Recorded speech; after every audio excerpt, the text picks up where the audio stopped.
want to captivate, create intimacy and connection with the audience. Because if you're able to do that, your audience, people are going to listen to you. They'll buy your product, they'll take the necessary actions. How do you go about it? The first way is to look into the eyes. And in the case of virtual communication, look into the lens of the camera.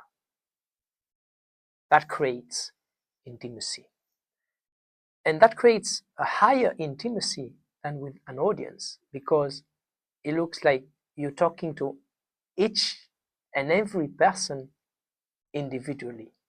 And you can do the same with a physical audience by looking into the eyes of one person for one sentence, one thought, one idea, and then move on to the next sentence, and you do the same with another person in another area of the audience.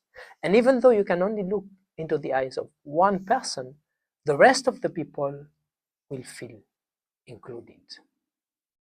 The second point is you want to feel, you want to be present, not in your mind, not in your brain thinking of what you're going to say next, but fully present on what you're saying, and at the same time having your antenna open to observe and feel what's happening in the room, what's the behavior of your audience, so that you can react accordingly.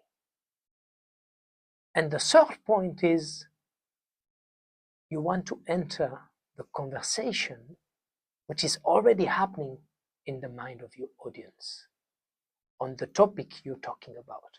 What are the thoughts, concerns, questions, perspective that your audience is having on this topic?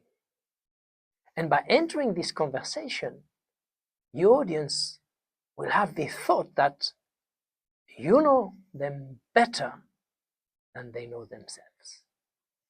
And using these three mechanisms, that's how you create intimacy and connection.